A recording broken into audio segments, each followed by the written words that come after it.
Hello champions, तो ये है फंडा ऑफ फिजिक्स, जहाँ पे फियर से क्लियर तक का सफर करवाया जाता है और एग्जाम से पहले सारे कंसेप्ट क्लियर करवाए जाते हैं और आपको बेहतरीन तैयारी एग्जाम के लिए करवाए जाते हैं। क्योंकि कहा जाता है हारता वह है जो शिकायत बार बार करता है, हारता वह है जो शिकायत बार बार करता है, जीतता वह है जो कोशिश बार बार करता है, जीतता वह है तो जो कोशिश बार बार करता है। तो बच्चों इसी सीरीज में ये हम लोग का पराक्रम सीरीज है ना। तो ये टारगेट 2027 है जहां पे हम लोग बेहतरीन नंबर के लिए अब तैयारी कर चुके हैं, है ना। हम लोग कमर कस चुके हैं कि अब बेहतरीन नंबर लाना है 2027 के जो 12th का एग्जाम होगा उसमें। क्योंकि अभी आप देखे हैं कि अपनी ही संस्था का भोकाली ऑब्जेक्टिव सीरीज चला था, जिसमें आप देखें कि जो जितना भी क्वेश्चन करवाए हैं उसमें एग्जाम में 70 से 49 क्वेश्चन, 70 में 49 क्वेश्चन आया है। तो आपको एकदम पूरा भोकाल कर देना है टाइट, तो फ्यूचर होगा ब्राइट। तो बच्चों पराक्रम बैच को एकदम बिल्कुल नहीं भूलना है और रेगुलर इंटरवल पर वीडियो आपको देखते रहना है। जैसे जैसे वीडियो आएगा सारा वीडियो आपको देखना है, निश्चित रूप से तैयारी बेहतरीन हो जाएगा, है ना। बेहतर से भी बेहतरीन तैयारी करने के लिए हम तैयार है। क्या आप तैयार हैं? अगर आप तैयार हैं तो निश्चित रूप से आपको कुछ करने का जरूरत नहीं है, फिजिक्स में बिल्कुल टेंशन लेने का जरूरत नहीं है। तो बच्चा हम लोग एक एक चीज को डिस्कस करेंगे, एक एक टॉपिक को डिस्कस करेंगे, एक एक पॉइंट को डिस्कस करेंगे। क्योंकि मेरा एम है क्या कि एग्जाम से पहले सारे कंसेप्ट क्लियर होने चाहिए और एग्जाम से पहले सारे कंसेप्ट क्लियर होंगे। ठीक है बच्चों, तो फियर से लेके क्लियर तक का सफर अब स्टार्ट होता है। आप लोग बिल्कुल बिंदास हो जाइए, मस्त हो जाइए और स्टार्ट करते हैं पराक्रम बैच, जिसमें आप 2027 के लिए 12th का एकदम बेहतरीन तैयारी करेंगे। तो बच्चों ये हम लोग का पराक्रम बैच है, एकदम बिल्कुल तैयार हो जाना है। एकदम फियर से लेके देखिए, यहाँ से फियर से हम लोग को क्लियर तक जाना है। फियर से कहाँ जाना है? क्लियर तक का सफर हम लोग को तय करना है। तो ये बच्चों हम लोग का पराक्रम बैच है। ठीक है, बेहतरीन रिजल्ट के लिए फंडा ऑफ फिजिक्स जाना जाता है मधुबनी में, और आप देख रहे हैं पराक्रम बैच पहली बार कंप्लीट सिलेबस का तैयारी करवाया जाएगा। ठीक है बच्चों, तो चलिए तैयार हो जाइए आप फंडा ऑफ फिजिक्स में। तो बच्चों यहाँ पे हम लोग पहले बेसिक पढ़ेंगे, क्योंकि आगे जब आप पढ़ेंगे तो आपको किसी प्रकार का दिक्कत नहीं, क्योंकि हम ये मान के चलते हैं कि आप कुछ नहीं पढ़े हैं, है ना। आपका कोरा कागज उस पर जो लिखना हम लिखेंगे और निश्चित रूप से बेहतरीन कहानी लिखेंगे। ठीक है, इसलिए आप एकदम बिल्कुल तैयार हो जाइए और खुद को, कहा जाता है खुद को इतना परफेक्ट बनाओ, खुद को इतना परफेक्ट बना लो कि जो तुमको नजरअंदाज कर रहा है, जो तुमको नजरअंदाज किया है, वो एक झलक देखने के लिए तरस जाए। इसीलिए इसी के साथ हम लोग स्टार्ट करेंगे बच्चों। आज पहले हम लोग बेसिक कुछ पढ़ेंगे, बेसिक मैथ्स पढ़ेंगे, सिलेबस को देखेंगे क्या क्या है, कंप्लीट सिलेबस का आपको डिटेल्स हम बताएंगे, क्या क्या कैसे कैसे कितना टॉपिक है, कितना ये कितना नंबर का आता है। उसके बाद हम लोग बच्चों बेसिक मैथ भी पढ़ेंगे और उसके बाद हम लोग लास्ट में हम लोग क्या करेंगे, ग्राफ पढ़ेंगे और कंप्लीट जितना भी 11th का हम लोग को जो बेसिक चीज जरूरत है, यूनिट डायमेंशन जरूरत है, उसको भी बताएंगे, आपका वेक्टर भी क्लियर करवाएंगे और उसके बाद हम लोग स्टार्ट करेंगे चैप्टर्स। तो बच्चों तैयार हो जाए, और आज से हम लोग ये स्टार्ट कर चुके हैं, एकदम बिल्कुल मस्ती में एकदम पढ़ना है एकदम। चलिए तो स्टार्ट करते हैं बच्चों। हम लोग पहले सिलेबस का डिस्कशन करते हैं, है ना। सिलेबस के डिस्कशन में आप लोग देख रहे हैं क्या कि हम लोग को 12th में टोटल 10 यूनिट पढ़ना है बच्चा। 12th में टोटल कितना पढ़ना है? 10 यूनिट। आप घबराए नहीं, क्योंकि है क्या कि यहाँ पे एनसीईआरटी का जो न्यू बुक है उसमें थोड़ा सा कम चैप्टर दिया, इसलिए आप घबराए नहीं। 12th में टोटल कितना यूनिट पढ़ना है? 10 चैप्टर। बिहार बोर्ड में 12th में टोटल बच्चा 10 चैप्टर पढ़ना है। तो देखिए पहला चैप्टर, 10 यूनिट पढ़ना है। पहला यूनिट क्या है हम लोग का? यूनिट 1। यूनिट 1 क्या है? इलेक्ट्रोस्टैटिक्स। यूनिट 1 क्या है? इलेक्ट्रोस्टैटिक्स। इसको हिंदी में कहते हैं स्थिर वैद्युतिकी। हिंदी में क्या कहेंगे? स्थिर वैद्युतिकी। दूसरा क्या है बच्चा पार्टी? दूसरा यूनिट क्या है हम लोग का? Electric current. दूसरा यूनिट क्या है? Electric current. चैप्टर 1 में बुआरे 2 चैप्टर है। यूनिट 1 में हम लोग का क्या है? 2 चैप्टर। यूनिट 1 में कितना चैप्टर है?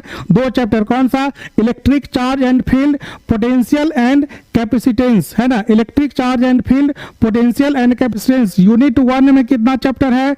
2 चैप्टर। कौन कौन? Electric charge and field, potential and capacitance. उसके बाद आते हैं यूनिट 2 पे। यूनिट 2 पे क्या है? Electric current. यूनिट 2 पे हम लोग क्या पढ़ना है बुआ, इलेक्ट्रिक करंट। इलेक्ट्रिक करंट और उसका चैप्टर 3 है इलेक्ट्रिक करंट। इस यूनिट में हम लोग के पास एक ही चैप्टर है, चैप्टर 3 इलेक्ट्रिक करंट। ठीक है, क्लियर हो रहा है, एकदम बिल्कुल बेहतरीन, एकदम मजेदार। चलिए यूनिट 3 हम लोग का क्या है, मैग्नेटिज्म। यूनिट 3 क्या हुआ, मैग्नेटिज्म। इसमें भी 2 चैप्टर पढ़ना है, moving charge and magnetism, moving charge and magnetism. और दूसरा चौथा नंबर चैप्टर, 5वां नंबर चैप्टर क्या है बच्चा रे, मैग्नेटिज्म एंड मैटर। 5वां नंबर चैप्टर हुआ मैग्नेटिज्म एंड मैटर। ठीक है चैंपियंस, चला सब। अब देखिए 5वां नंबर चैप्टर क्या है, मैग्नेटिज्म एंड मैटर। 6ठा नंबर, उसके बाद आता है 6ठा नंबर चैप्टर हम लोग का यूनिट 4। अब आगे कौन सा, unit 4 electromagnetic induction and AC. AC का फुल फॉर्म होता है इलेक्ट्रोमैग्नेटिक करंट, सॉरी एसी का फुल फॉर्म होता है alternating current. Electromagnetic induction and AC, electromagnetic induction and AC, electromagnetic induction and AC, electromagnetic induction and AC. AC का full form क्या है, alternating current. इस unit में, यूनिट 4 में हम लोग के पास कितना है, 2 चैप्टर है, चैप्टर 6 और क्या है बच्चा, चैप्टर 7 इलेक्ट्रोमैग्नेटिक इंडक्शन। चैप्टर 6 हम लोग क्या है, इलेक्ट्रोमैग्नेटिक इंडक्शन, और चैप्टर 7 क्या है, अल्टरनेटिंग करंट। चैप्टर 7 क्या है बच्चा रे, अल्टरनेटिंग करंट। ठीक है, तो चैप्टर 6 हम लोग का इलेक्ट्रोमैग्नेटिक इंडक्शन और चैप्टर 7 क्या है, अल्टरनेटिंग करंट। एकदम बिल्कुल लिखते जाइएगा। ठीक है, अगला हम लोग का बच्चा यूनिट 5। यूनिट 5 क्या है, ईएम वेव। यूनिट 5 क्या है, ईएमएफ, इलेक्ट्रोमैग्नेटिक वेव। यूनिट 5 क्या है, इलेक्ट्रोमैग्नेटिक क्या है, वेव, इलेक्ट्रोमैग्नेटिक वेव। यूनिट 5 क्या है, इलेक्ट्रोमैग्नेटिक वेव। जो चैप्टर नंबर 8 है ईएम वेव, है ना। यूनिट 5 में एक ही चैप्टर है ईएम वेव, इलेक्ट्रोमैग्नेटिक वेव। तो यहां तक बच्चा हम लोग का एनसीईआरटी 12th का पहला बुक कंप्लीट हो गया, है ना। यहां तक पहला बुक है। अगर अभी तक आप सब्सक्राइब नहीं किए हैं तो सब्सक्राइब कर लीजिए, शेयर नहीं किए हैं तो शेयर भी कर दे, क्योंकि आप ही के जैसे बच्चों को बहुत ज़्यादा को फायदा होने वाला है ना। एकदम बिल्कुल फ्री है, कोई शुल्क नहीं है, एकदम पूरा सिलेबस इस बार एकदम फ्री चलेगा। ठीक है, तो ये बच्चों, तो ये हम लोग का हो गया यूनिट कौन सा, 5। अब आता है यूनिट 6। यूनिट 6 क्या है, ऑप्टिक्स। यूनिट 6 क्या है, ऑप्टिक्स, प्रकाश की। यूनिट 6 क्या है, ऑप्टिक्स। यूनिट 6 में हम लोग का 2 चैप्टर है, चैप्टर 9 और चैप्टर 10। अब आगे NCERT second part. Second part में हम लोग का रे ऑप्टिक्स है, किरण प्रकाश की एवं प्रकाशिक यंत्र, है ना। रे ऑप्टिक्स चैप्टर 9 और चैप्टर 10 है कौन सा, वेव ऑप्टिक्स। चैप्टर 10 कौन सा बोल रहे, वेव ऑप्टिक्स। उसके बाद आता है हम लोग का यूनिट 7। यूनिट 7 क्या है, dual nature of radiation and matter. Dual nature of radiation and matter, dual nature of radiation and matter. Unit क्या हम लोग का 7 है। यूनिट क्या 7 क्या है हम लोग का, dual nature of radiation and matter, विकिरण तथा द्रव्य की द्वैत प्रकृति। इसमें एक ही चैप्टर है, chapter number 11 dual nature of matter and क्या है, रेडिएशन। तो ये हम लोग का बोला कितना, 7वां यूनिट और चैप्टर नंबर कितना, 11। 7वां यूनिट और चैप्टर नंबर 11। ओके, चलिए अब आते हैं हम लोग हुआ अगला यूनिट 8 में। यूनिट 8 में क्या है, एटम्स एंड न्यूक्लियाई। यूनिट 8 हम लोग क्या है, एटम्स एंड न्यूक्लियाई। इसमें 2 चैप्टर है, चैप्टर नंबर 12 एटम है, चैप्टर नंबर 12 क्या है, एटम। चैप्टर नंबर 12 क्या है, एटम। और चैप्टर नंबर 13 क्या है हम लोग का, न्यूक्लियाई। चैप्टर नंबर 13 क्या है, न्यूक्लियाई। चैप्टर नंबर 12 एटम और चैप्टर नंबर 13 हम लोग क्या है, न्यूक्लियाई। उसके बाद आता है हम लोग का बच्चा रे यूनिट 9। यूनिट 9 क्या है, इलेक्ट्रॉनिक्स। ठीक है बुआ, यूनिट 9 क्या है, चला इलेक्ट्रॉनिक्स। यूनिट 9 क्या है, इलेक्ट्रॉनिक्स। चैप्टर नंबर 13 क्या है, इलेक्ट्रॉनिक्स में semiconductor, electronics, material devices and simple circuit. Semiconductor, electronics, material devices and simple circuit. Semiconductor, electronics, material devices and simple circuit. उसके बाद चैप्टर नंबर क्या है बच्चा, 10। चैप्टर नंबर 10 क्या है, कम्युनिकेशन सिस्टम, संचार तंत्र। कम्युनिकेशन सिस्टम, संचार तंत्र। आप इसमें एक चीज गौर किए होइएगा बुआरे, क्या गौर कीजिएगा, यहाँ पे देखिए ये 5, इसका जो वेटेज है 70 में कितना नंबर का, 5 नंबर का। इसका वेटेज कितना है, 70 में 5 नंबर। इसका वेटेज कितना है, 7 नंबर। इसका वेटेज कितना है, 10 नंबर, है ना, सॉरी 6 नंबर। इसका 5, इसका 7, इसका क्या है, 6 नंबर का वेटेज है। ठीक है, ये जो हम लोग का यूनिट कितना है, यूनिट 7 आप देख रहे हैं 4 नंबर का वेटेज है। यूनिट हम लोग का कौन सा है 6, यूनिट 6 का 14 सबसे ज्यादा वेटेज इसका है 14। ये यूनिट क्या है 5 जिसका क्या है 3 नंबर का वेटेज है। आप देख रहे हैं कितना कितना वेटेज है सबका। ये हम लोग का चैप्टर कितना यूनिट क्या है हम लोग का 4, यूनिट 4 में कितना है 8 नंबर। और यूनिट हम लोग का 4 में 8 नंबर, यूनिट 3 का भी क्या है 8 नंबर। और यूनिट उसके बाद क्या है 2, यूनिट 2 का क्या है 7 नंबर। और यूनिट 1 क्या है 8 नंबर। आप देख रहे हैं कि कंप्लीट डिटेल्स कितना नंबर का आता है एनालिसिस के साथ हम लोग दिए हैं ये पूरे यूनिट का, है ना। तो यूनिट 1 कितना है, यूनिट क्या है इलेक्ट्रोस्टैटिक्स 8 नंबर। यूनिट 2 क्या है इलेक्ट्रिक करंट 7 नंबर। यूनिट 3 क्या है मैग्नेटिज्म 8 नंबर। यूनिट 4 क्या है electromagnetic induction and AC 8 number. Unit 5 क्या है ईएम वेव, यूनिट 5 क्या है ईएम वेव 3 नंबर। यूनिट 6 क्या है ऑप्टिक्स 14 नंबर। यूनिट 7 क्या है हम लोग का dual nature of radiation and matter 4 number. उसके बाद क्या है हम लोग का यूनिट 8 क्या है atom and nuclei 6 number. Unit हम लोग का क्या है 9 है इलेक्ट्रॉनिक 7 नंबर। और यूनिट 10 हम लोग क्या है बच्चा 5 नंबर। तो आप देख लिए कंप्लीट कितना यूनिट है, टोटल 10 यूनिट है। आपका चैप्टर कितना है 15 चैप्टर है। फर्स्ट यूनिट में 2 चैप्टर, सेकेंड यूनिट में 1 चैप्टर, थर्ड यूनिट में 2 चैप्टर, फोर्थ यूनिट में हम लोग का 2 चैप्टर, फिफ्थ यूनिट में 1 चैप्टर, सिक्स्थ यूनिट में 2 चैप्टर, सेवन्थ यूनिट में 1 चैप्टर, एट्थ यूनिट में 2 चैप्टर, नाइन्थ यूनिट में 1 चैप्टर और 10th यूनिट में हम लोग का 1 चैप्टर है। तो ये बच्चा हम लोग का क्या है चैप्टर है, ठीक है। तो ये हो गया सिलेबस के बारे में, है ना। क्योंकि अगर हम लोग कोई चीज़ का तैयारी करते हैं तो सबसे पहले हमको सिलेबस के बारे में पता होना चाहिए, हमको क्या पढ़ना है। उसके बाद हमको पता होना चाहिए किसके बारे में, क्वेश्चन के पैटर्न के बारे में, क्वेश्चन कैसे कैसे बच्चा बिहार बोर्ड में पूछा जाता है उसके बारे में हमको भी जानकारी भी होना चाहिए। तो अब देखिए क्वेश्चन का पैटर्न क्या है आपको पता ही है कि देखिए क्वेश्चन में क्या है हम लोग का जो पेपर आएगा, आपका पेपर जो होगा वो टोटल पेपर होता है कितने नंबर का 100 नंबर का, है ना। 100 नंबर का पेपर है। इस पेपर में क्या होगा आपको 100 नंबर में 2 पार्ट होता है। एक होता है कौन सा थ्योरी होता है, कौन सा होता है बच्चा ये थ्योरी। थ्योरी का मतलब लिखने वाला, कि कैसा होगा लिखने वाला, लिखना और फिर इसमें क्या होगा गोला लगाना, मतलब पेन का यूज होगा। ये क्या होगा हम लोग का बच्चा प्रैक्टिकल। प्रैक्टिकल तो थ्योरी होता है कितने नंबर का 70 नंबर का, प्रैक्टिकल कितने नंबर का 30 नंबर का। ये आपका होगा कहाँ पे, ये स्कूल में होगा, है ना, ये स्कूल का मैटर है, ठीक है। और ये किसका है, ये यहाँ का मैटर है। तो आपको 70 मैक्सिमम नंबर यहाँ से आप उठा सकते हैं, है ना।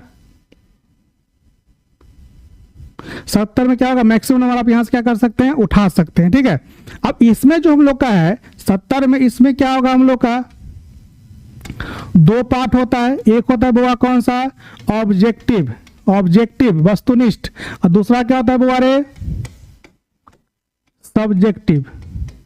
ऑब्जेक्टिव बा क्या होता है, ऑब्जेक्टिव होता है जिसमें गोला गोला भरते हैं। ऑब्जेक्टिव में क्या है गोला गोला वाला क्या होगा, इसमें ऐसे ऐसे करेंगे क्या होगा ऑब्जेक्टिव। ये कितने नंबर का होगा, इसमें 70 क्वेश्चन आपको पूछा जाएगा, है ना। क्वेश्चन कितना 70 और जवाब कितना का देना है 35 का ही जवाब देना है। जवाब कितना का देना है 35 का, है ना। और 70 क्या किया जाएगा पूछा जाएगा कितना 70 और जवाब कितना का देना है 35 का।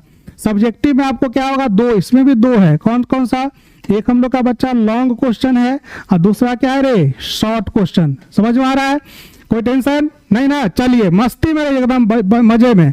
तो लॉन्ग में हम लोग का रे बुआ क्या होगा, लॉन्ग में जो क्वेश्चन आएगा आपको वो 6 क्वेश्चन आएगा जिसमें जवाब कितना का देना है 3 का। तो 3 गुने कितना 5, कितना नंबर हो गया 15 नंबर। शॉर्ट में क्या होगा बुआ, शॉर्ट में आपको पूछा जाएगा 20 क्वेश्चन, जवाब कितना का देना है 10 का। तो 10 गुने 2 कितना 20। तो टोटल मार्क्स आप देख रहे हैं ऑब्जेक्टिव जो हम लोग का होगा तो सब किसका होगा 1 मार्क्स का होगा, 1 नंबर का क्या होगा ऑब्जेक्टिव। तो टोटल हो गया ऑब्जेक्ट 35 और गुने कितना 1, तो 35 देखिए 35 और 20, 35 20 55 और 55 और 15 कितना 70। ये टोटल हम लोग का क्या होगा पेपर होगा 70 नंबर का, ठीक है। तो ये आपका एग्जाम का पैटर्न हो गया, एग्जाम का पेपर हो गया, एग्जाम के पेपर में क्या क्या रहेगा वो चीज़ हम लोग बच्चा देख लिए। टोटल पेपर हम लोग का 100 नंबर का होगा, उसमें से 2 क्या होगा, एक थ्योरी है और एक प्रैक्टिकल है। प्रैक्टिकल स्कूल में होगा और थ्योरी का यहाँ पर हम लोग तैयारी करेंगे, जिसमें हम लोग लिखेंगे, गोला लगाएंगे, मतलब जो एग्जाम देने के लिए जाएंगे, है ना, एग्जाम हॉल में जाएंगे, एडमिट कार्ड लेके एग्जाम देने के लिए जाएंगे, उसके लिए हम लोग क्या है 70 नंबर। 70 में से 2 पार्ट हो गया क्वेश्चन का, 2 टाइप से। एक होगा गोला लगाने वाला, जिसको हम लोग क्या कहते हैं ऑब्जेक्टिव, क्या कहते हैं उसको ऑब्जेक्टिव, है ना, उसको हिंदी में कहते हैं वस्तुनिष्ठ। दूसरा हम लोग क्या है सब्जेक्टिव, जिसमें लिखना पड़ता है आपको, है ना, उसमें लिखना पड़ेगा, रिटेन जिसको बोलते हैं लिखना पड़ेगा। और ऑब्जेक्टिव सब्जेक्टिव में 2 टाइप का क्वेश्चन होता है, एक लॉन्ग दीर्घ उत्तरीय प्रश्न और दूसरा क्या होगा शॉर्ट लघु उत्तरीय प्रश्न। तो दीर्घ उत्तरीय प्रश्न क्या होगा 6 ठो पूछा जाएगा, इसमें 3 ठो का आपको जवाब देना है ना, तब 3 गुने 5 15 नंबर। उसके बाद शॉर्ट क्वेश्चन कितना बोल रहे 20 ठो पूछा जाएगा, जिसमें कितने का जवाब देना है 10 का जवाब देना है, मतलब 20 गुने 2 कितना 10 गुने 2 कितना 20, तो 20 नंबर का हो गया, है ना। अब 35 ठो ऑब्जेक्टिव का जवाब देना है, 70 पूछा जाएगा, जवाब कितना का देना है 35 का, तो 35 गुने 1 कितना 35, तो ये हो गया 70 नंबर हो गया। ठीक है, क्लियर है? कोई डाउट, किसी प्रकार का डाउट है तो आप कमेंट कर सकते हैं। ठीक है, इस डाउट को क्लियर किया जाएगा। अगर किसी प्रकार का दिक्कत है तो आप इसको कमेंट कर सकते हैं। ठीक है बुआ, तो आगे बढ़े।